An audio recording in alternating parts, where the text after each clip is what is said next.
Ito yung nagtrending ngayon sa TikTok, yung sabon ni Rosmar na surprise.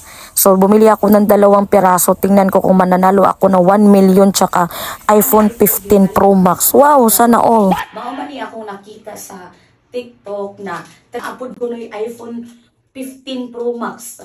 Grabe gini si Rosmar. Oy, sus, ginawa ko Rosmar. So, nipalit na yung kung sabon ni Rosmar. Duha ka buok ko eh. Kaya kung saan ni 1 million. Ako sa 1 million. 2 million ako nagastos sa ani. Oy, managat lang taba. Managat. May dagat din na pita. Uliman mo ha, nag-vlog ko na asa mo siya. Inita ra ba diri ra ba? For the content lang to. O, tapos, ato ni siyang buksan kay naa ko ni 1 million or di ba iPhone.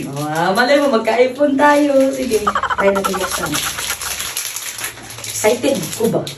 Kaya bisan ganit ako yung makadawat sa 1 million ni Rosmar.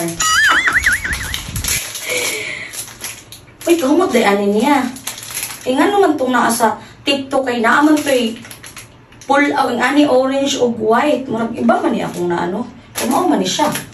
Humot kayo. So atong buksan ang ano dito sa gitna. Baka may 1 million. Pag ako na 1 million. Asa man eh kanina. Ito nga.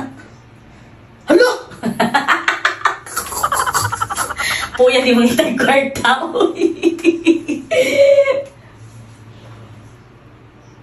Wala. Hala! Hala! Hala!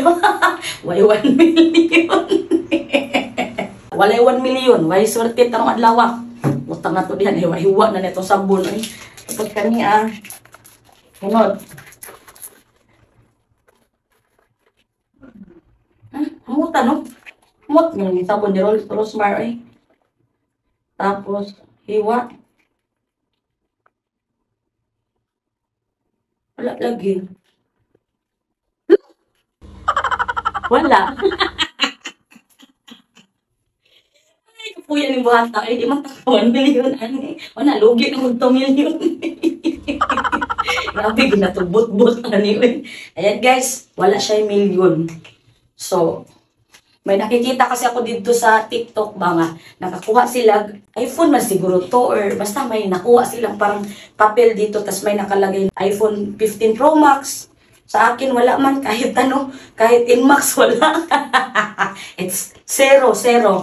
Wala swerte inyo in-check karon. Lawa, oy.